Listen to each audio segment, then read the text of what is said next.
Tawuran tak dapat dihindari, benteng tebas menteri. Dibalas gajah tikam menteri putih.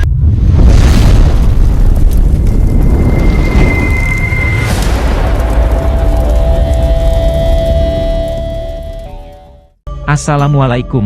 Halo, para pecinta catur, yo opo kabare? Kembali lagi di channel Mbah Catur. Di video kali ini, Mbah akan membahas partai catur yang sangat menarik, yang dimainkan oleh sang raja permainan akhir, Magnus Carlsen dari Norwegia, melawan pecatur Amerika, Hans Niemann.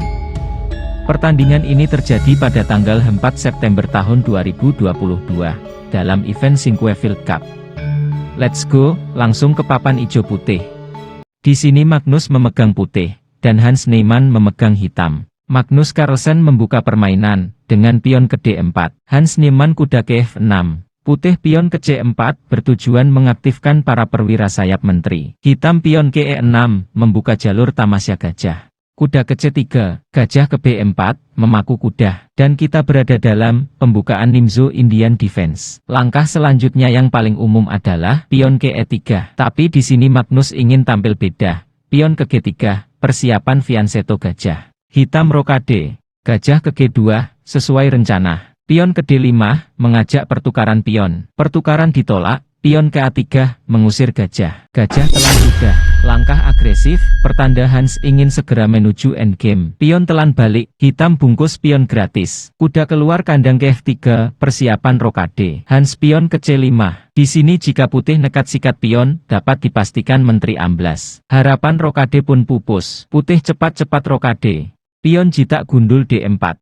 Menteri balas jitak. Sedetik kemudian, kuda keluar kandang, sengaja membiarkan bocah ingusan dimakan menteri. Menteri telan bocah ingusan, tuyul dimajukan selangkah. Mungkin ingin menempatkan gajah di petak E6, mengancam menteri. Gajah keluar kandang, menghubungkan dua benteng, sambil ancam kuda. Pion mengusir, melihat jalur D0, benteng coba ancam menteri. Hitam ancam balik menteri putih. Tawuran tak dapat dihindari, benteng tebas menteri. Dibalas gajah tikam menteri putih. Benteng pukul benteng. Disusul benteng tikam benteng. Lalu gajah hajar kuda, dengan tujuan menciptakan pion bertumpuk. Tawuran pun berakhir, setelah pion telan gajah bulat-bulat. Raja ke F1, mungkin ingin ke S1, menjaga petak lemah D1. Benteng D8, menguasai jalur D. Raja ke E1. Kuda ke A5. Benteng D1, Magnus berniat menukarkan benteng. Hitam menolak.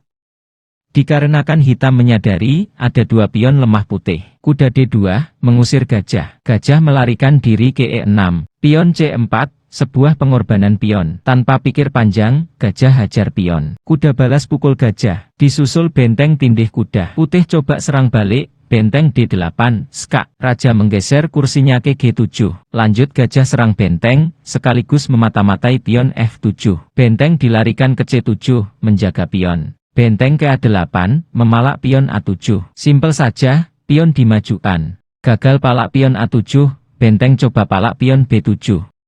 Berharap pion dimajukan ke B5, benteng kembali ke A8, dan pion amblas. Hans tidak terprovokasi, dengan santai memajukan pion ke F5. Benteng tak menyerah, sekarang ia coba memalak pion E5. Pion maju selangkah. Pion dimajukan ke G4, menghancurkan struktur pion. Ancaman diabaikan, benteng balik ancam gajah. Gajah lari ke A2. Kuda ke C4, mengajak pertukaran perwira, sekaligus serang pion A3. Pertukaran perwira ditolak, Magnus lebih memilih menyelamatkan pion ke A4. Kuda ke D6, langkah brilian, mengancam benteng sekaligus melindungi pion F5. Benteng menghindar ke E7, sambil ancam pion F7 dua kali. Barulah, pion hajar pion G4. Benteng coba usir kuda, yang dari tadi mengawasi tuyul F7. Bukannya menyelamatkan kuda, Hans malah memajukan pion ke E3. Serangan yang sangat mematikan. Mengapa demikian? Yuk kita analisa. Jika putih berani tikam kuda, maka benteng ke C1, skak. Putih tak punya pilihan selain menutup skak. Benteng telan benteng. Raja terpaksa makan benteng. Pion makan pion. Raja ke D2. Promosi tak dapat dibendung, dapat dipastikan. Hitam memenangkan pertandingan. Oke, kita kembali ke permainan. Oleh karena itu, Magnus tidak makan kuda, tapi makan pion monster. Kuda ke E4, menguasai peta F2 dan D2. Persiapan jika benteng meninggalkan lajur D, misal makan pion B7, maka benteng ke C1, skakmat. Raja ke F1, hitam benteng ke C1, skak. Satu-satunya jalan, raja ke G2, benteng ke C2, serangan garpu. Putih makan pion sekaligus menciptakan pin benteng. Bukannya menyelamatkan raja, Hans malah menskak balik.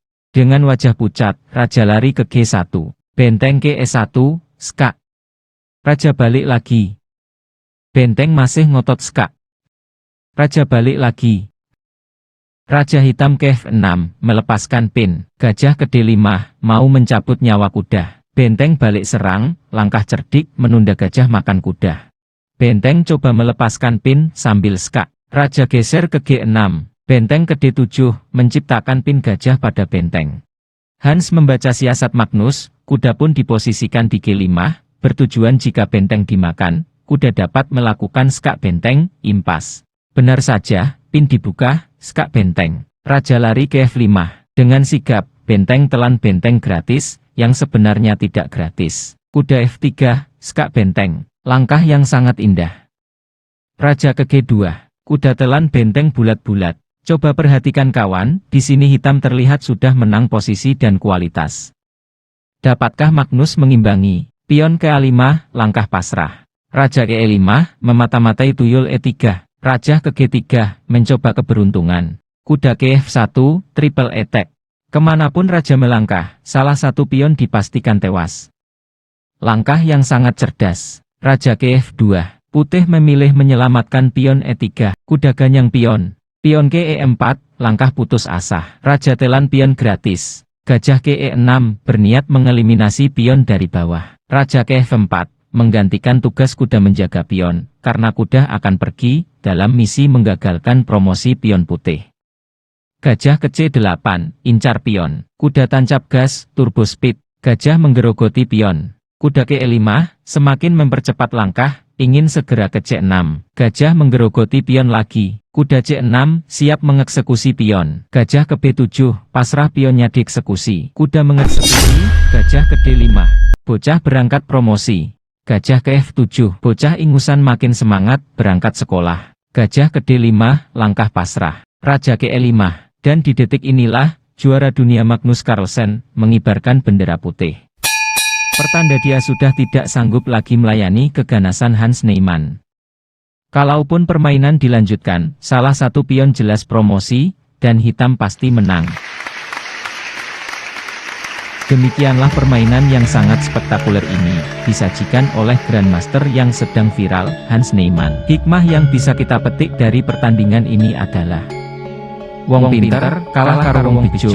Itu, jika teman-teman berkenan, silahkan like dan subscribe channel ini ya. Agar channel ini berkembang. Adanya salah kata, Mbah mohon maaf. Segenap kru Mbah Catur mengucapkan, Assalamualaikum, salam satu papan, terima kasih.